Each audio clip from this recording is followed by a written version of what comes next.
Bienvenue dans cette nouvelle édition du QG News. Voici les titres de l'actualité. La controverse subsiste autour des propos tenus le 5 juin par l'ancien président ivoirien Henri Konan Bédié. À quelques mois du scrutin présidentiel, il a tenu des propos jugés délicats sur les étrangers vivant en Côte d'Ivoire. 10e édition de la foire aux semences au Burkina Faso. Durant 4 jours, les agriculteurs ont pu promouvoir l'utilisation des semences de variétés améliorées. Cette édition 2019 s'est déroulée du 6 au 9 juin 2019. Et puis au Niger, une réalisatrice part sur les traces de son père, 23 ans après sa mort. Il s'agit de l'homme politique nigérien Mamani Abdoulaye. Avec son documentaire, elle retrace le parcours d'un homme qui a marqué le paysage politique du continent. Mais tout d'abord, 95 personnes ont été tuées dans la nuit de dimanche à lundi au Mali. Il s'agit des habitants du village d'Ogon de Sobanekou, situé dans le centre du pays. Selon une source sécuritaire malienne, le village aurait été quasiment rasé. Le bilan pourrait d'ailleurs s'aggraver. Les autorités locales sont toujours à la recherche de disparus. D'après le témoignage de civils, des hommes armés seraient venus tirer, piller et brûler le village. Depuis le début de l'année 2019, les violences entre des membres des ethnies Dogon et Peul ont fait des centaines de morts. Cette tuerie intervient après le massacre de plus de 150 Peuls non loin de la ville de Bankas. C'était en mars dernier. En Côte d'Ivoire, les propos de l'ancien président Henri Konan Bédié sur les étrangers ont suscité la polémique. Le gouvernement ivoirien lui-même a condamné ces propos qui affirment que des étrangers armés sont présents en Côte d'Ivoire dans le but de saboter l'élection présidentielle prévue en 2020. Marcel Farba-Maron. Au cours d'une rencontre tenue à l'occasion de la réception d'une délégation de son parti le 5 juin 2019 à Daoukro, l'ancien président ivoirien Henri Konan Bédié a tenu des propos jugés délicats sur les étrangers vivant en Côte d'Ivoire, incriminant des étrangers armés. Le leader du PDCI RDA, Parti démocratique de Côte d'Ivoire, Rassemblement démocratique africain, craint un sabotage de la prochaine présidentielle prévue en 2020. On fait venir des étrangers armés qui sont stationnés maintenant dans beaucoup de villages. Il faut simplement que nous soyons conscients, car le moment venu, nous agirons pour empêcher ce hold-up sur la Côte d'Ivoire sous le couvert de l'orpaillage. Et la réaction des autorités ne s'est pas fait attendre. Dans un communiqué rendu public samedi 8 juin 2019 par Sidi Thiemoko Touré, le porte-parole du gouvernement ivoirien, ce dernier condamne des propos d'une extrême gravité, appelant à la haine à l'étranger. Le gouvernement est dans son rôle d'interpeller qui que ce soit pour que la cohésion sociale, la réconciliation nationale ou la paix relative de la Côte d'Ivoire soit une réalité du vivre ensemble. Sans discussion nationale dirigée par le gouvernement ivoirien, les ignorants étant les plus nombreux, c'est ceux-là qu'on peut manipuler et c'est ceux-là qui se tuent entre eux. Depuis 30 ans, toutes les crises qui sont arrivées, toutes les crises majeures, combien de leaders politiques, combien d'hommes politiques ont été pris à partie? Jamais. À quelques mois du scrutin présidentiel de 2020, le climat politique est tendu en Côte d'Ivoire, notamment entre le camp du président Alassane Ouattara et ses ex-alliés du PDCI, dirigé par Henri Konan Bédié, qui a rejoint l'opposition depuis son retrait du Rassemblement des Oufouettistes pour la démocratie et la paix. La lutte contre le changement climatique est au cœur des projets de la Banque africaine de développement. En 2018, 32% d'entre eux étaient des financements verts, une nette hausse. En 2017, ces projets étaient uniquement de l'ordre de 9%. Les précisions de Corinne Capsule. En 2018, la lutte contre le changement climatique en Afrique a reçu un financement de 3,27 milliards d'euros de la Banque africaine de développement, soit 32% des approbations de projets au cours de cette année, une nette progression comparée aux 9% de 2017. La grande bénéficiaire de ce financement reste l'Afrique de l'Ouest, avec 34% des fonds alloués. La Banque africaine de développement prend conscience du fait que l'Afrique, en général, est encore l'un des continents où on rencontre plus de ressources naturelles. Et puis, elle estime que c'est le moment davantage d'investir sur son continent pour éviter l'avancée ou la progression du réchauffement climatique dans le monde. Dans le détail, 51% de ce financement ont été alloués aux projets visant l'atténuation du changement climatique et 49% pour l'adaptation au changement climatique. Une qualité de financement qui reflète la philosophie de la lutte défendue par la Banque africaine de développement, à savoir renforcer la résilience climatique des communautés plutôt que de se concentrer sur les interventions d'urgence. Je pense que subventionner l'agriculture, le reboisement, c'est au niveau plus bas de l'échelle. Parce qu'en allant plus bas, on va rencontrer les populations, on va les pousser à reboiser, on va les pousser à faire de l'agriculture, on va les subventionner. Ça va faire que davantage, on aura un phénomène de recyclage de l'atmosphère et puis un phénomène de réduction du réchauffement climatique. Bien qu'elle produise seulement 4% des émissions de gaz à effet de serre chaque année, l'Afrique reste malheureusement la région du monde la plus exposée et la plus vulnérable aux effets néfastes du changement climatique. Aussi, la lutte contre la survenue de ces fléaux reste une priorité dans l'agenda 2063 de l'Union africaine. Foire aux semences au Burkina Faso, une vitrine de promotion des semences de variétés améliorées.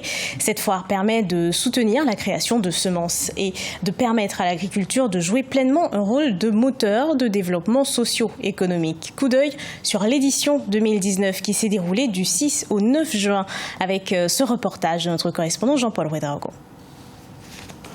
Depuis plusieurs années au Burkina Faso, le gouvernement, pour booster la production agricole, encourage l'utilisation des semences de variétés améliorées par les paysans.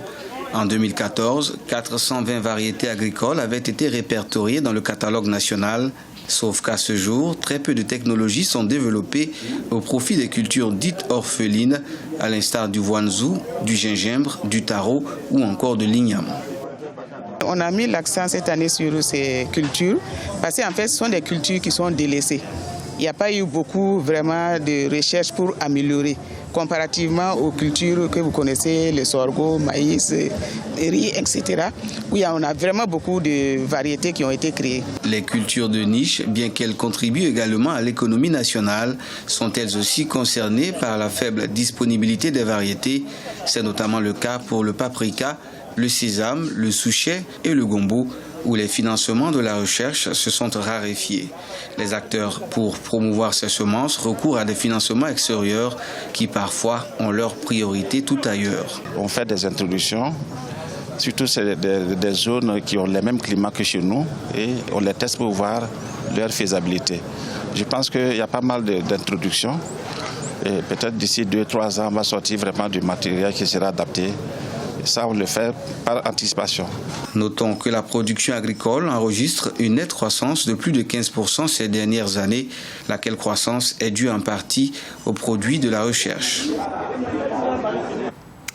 Sortie officielle au Niger du film documentaire sur les traces de Mamani Abdoulaye, un biopic consacré à l'écrivain, poète, dramaturge et homme politique nigérien décédé en 1993. Dans ce film documentaire, la réalisatrice Amina part sur les traces de son père et fait découvrir au public ses différentes réalisations. Regardez ce reportage de notre correspondant Sadou Alizé Mouktar. Sur les traces de Mamani Abdoulaye, un film documentaire de 63 minutes pour retracer l'histoire de l'homme politique nigérien décédé en 1993. Militant et syndicaliste déterminé, journaliste écrivain engagé, il a lutté toute sa vie pour la liberté des peuples et l'indépendance de son pays, le Niger. Cet homme, c'était le père de Amina, la réalisatrice du film. J'ai compris qu'il y a une page qui manque dans l'histoire officielle du Niger. C'est en partant de ça, j'ai dit bon, je pars à la recherche de traces de mon père que moi je n'ai pas connu et de son histoire.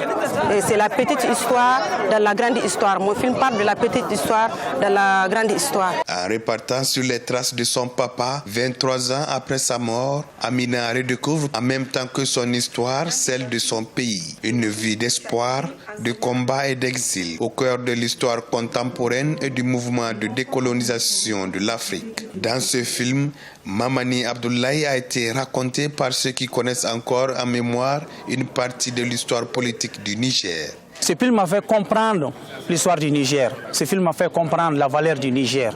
Parce qu'en Afrique, on ne connaissait pas l'histoire du Niger. Le Niger a lutté pour l'indépendance. Moi, en tant qu'historien, je ne savais pas. Je suis malien, comme on le dit, mais je me sens nigérien aujourd'hui. Ce film m'a éclairé. À travers ce film, La réalisatrice entend faire découvrir au public l'homme politique qui semble avoir aujourd'hui disparu de l'histoire officielle du Niger. Un homme qui, dès son plus jeune âge, s'est engagé en politique dans un contexte colonial marqué par l'emprise de la présence française. Le Mali menacé de disqualification par la FIFA. La sélection malienne de football pourrait être disqualifiée de la Coupe d'Afrique des Nations 2019 en Égypte.